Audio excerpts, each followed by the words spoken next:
Okay, in this video we're going to look at different ways to find slope and talk about the slopes of different lines and what they mean. So we have a few different ways we can find slopes. One of them is just from a graph. From a graph, what I want to do is find the ratio of the up and down to the left and the right. So if I zoom in on this picture, what I want to do is just count. I'm going to count units, but I want to count units between what we call corner points. So I want to find two important points on the graph, and I don't want to use a point like this and like this because they're not exactly on the corners of that graph. I don't know exactly where their locations are, so I don't want to count from there. What I want to do is pick two points that lie exactly on the corners of the grids. So you can see here this one and this one lie between two corner points.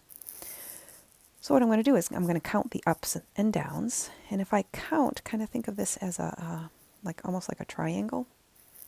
I can count 1, 2, 3, 4 units this way, and 1, 2, 3 units this way. Now when I counted down, because I'm going in the negative direction, I would say my rise is -4, and my run, the left-right direction, I'm going from left to right when I count, is +3. My slope should be -4/3. I could have counted on the other side. I could have counted up in the positive direction, +4, and then in the left direction, because I'm going right to left, that's a negative direction, -3. My ratio is still -4 to 3, -4/3. Or I could just count 4, 3 and know that it's going downhill left to right. My slope is -4/3. So on a graph, really easy, we just count up and over. We get our rise to run ratio and write that as a fraction. We should write it in lowest terms. It's not wrong if we don't, but we'll probably get a point taken off if we don't reduce to lowest terms.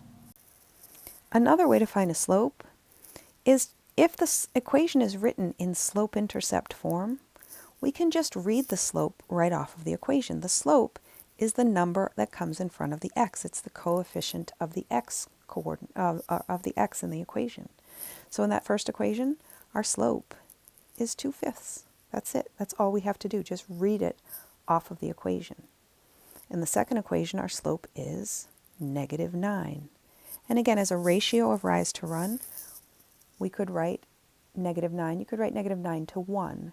As we're graphing, what we would do is count down 9 and over 1. So not just down 9 and stop, but down 9 and over 1. We have that rise to run ratio. You don't have to write that. If I ask you for the slope, you could just say -9. In our third equation, there's no number written in front of the x, and we want to keep in mind algebraically there's really a 1 written there, or 1 understood there. Our slope is 1, or if we're graphing that, 1 over 1, we could say our slope would look like this. Up 1 over 1, up 1 over 1, up 1 over 1. And notice we have that constant rate of change, right? If I went up 4 over 4, that's the same as if I went up 1 over 1. Or if I went up 3 over 3, same ratio as if I went up 1 over 1. In this last equation, there is no x, which means that the equation was really, that x is not there because it was multiplied by 0. That's 0x plus 4. Our slope in this case is 0. And what that would look like is, on a graph, no matter what the x is, the y value is going to stay 4. That would be a horizontal line. Okay, so again, we can read a slope off of a graph by counting up and over. We can read it from an equation by looking at the coefficient of the x. Sometimes we have an equation that's not in slope-intercept form. In fact, these two equations are in what we call standard form. They don't have to be in any form, really. We can still find the slope if we do a little bit of algebra and put that equation into that slope-intercept form. So again, what we're looking for is we want it to be in y equals mx plus b form. So we want to do a little bit of what we did back in September with those literal equations. Turn that equation around so that we've solved for y. So with this first equation, what I would do is I would subtract the 2x from both sides. Now when I do this, I get 7y on the left equals, I could write 49 minus 2x, but usually with slope-intercept form, again, we write the mx plus b form with the mx first. So I'm going to change that up, and I'm just going to write minus 2x plus 49. And now I'm almost done. I just want to isolate that y, so I'm going to divide by 7. But I need to divide each term by the 7. Not just the 49 by the 7, but each term by the 7. I get y equals negative 2/7 x plus 7. And then my slope from that equation would be the coefficient of the x, negative 2/7. Second equation, I could do the same thing. I could start by subtracting the 5x. And when I do that, I don't get y equals, I get minus y, negative y equals, and again I'll write the x first, negative 5x plus 12. And I haven't isolated the x, I still have that minus there, so I'm going to divide each term by negative 1 to get rid of that minus sign. Y equals, now this will be a negative 5x divided by negative 1 is positive 5x, and 12 divided by negative 1 is minus 12. So my slope here, again the coefficient of the x would be, the slope is 5. Now you can solve equations any way you want to. If you looked at this equation and decided you didn't want to solve it that way, but maybe you would solve it by isolating the y by adding y to both sides and then subtracting the 12. That's fine too. You can do whatever you want to isolate that y. We should end up with the same slope no matter what. Okay, so these equations could be written in any form. If we can get the y equals, the coefficient of the x will be our slope. Here's another example of that slope formula that we gave you a little while ago. If you wanted to, you could sketch this out and just count. If my points were 3, 11, let's say that's here, and negative 4, 5, let's say that's here, I could count out the up and the over. If you had a piece of graph paper, you could do that nice and precisely. If you just want to rough sketch it, that's okay too. How far up are we going between those 2 points? How far over are we going between those 2 points? 3, 11, negative 4, 5. We can count. Looks like I'm going up 6 from 5 to 11 and over 7 from negative 4 to 3. But I could also do that using the formula.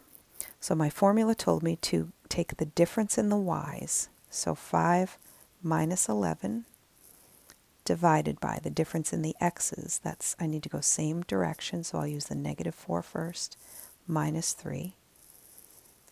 Subtract, I get 5 minus 11 is negative 6. Negative 4 minus 3 is negative 7. Negative 6 over negative 7 is a positive 6/7, which makes sense. My line is going uphill. It should be a positive slope. And that was what I came up with when I counted as well. Let me just show you what would happen if you subtracted backwards.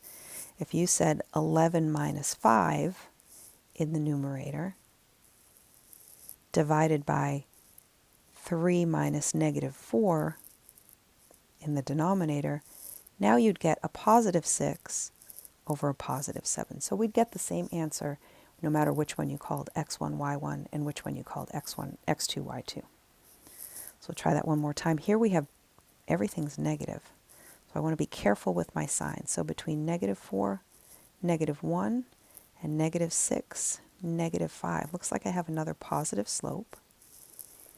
And I'm going to subtract this out. It's negative 5 minus negative 1 divided by negative 6 minus negative 4, which gives me, and again I'm watching my signs carefully here, minus a negative is the same as plus a positive. Minus 5 plus 1 is minus 4 over minus 6 plus 4 is minus 2. My slope should be minus 4 over minus 2 or a positive 2. If I look at my graph, this is negative 6, negative 5, and this is negative 4, negative 1. I'm counting up 4 and over 2, which is what I found as my rise to run ratio there. All right, so we find the slope in multiple different ways. We can use the slope formula, we can count it out, we can look at the equation and find the coefficient of the x. And just one more couple more sentences here, we'll end this session, these notes. There are blank lines with the same slope. What I'm looking for there are infinitely many lines.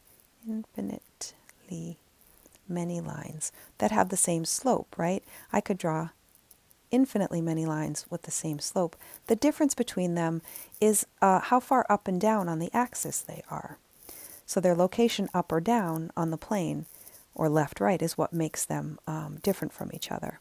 And we distinguish those lines by what we call their y-intercept, which, as we've talked about, is the point where the line crosses the y-axis.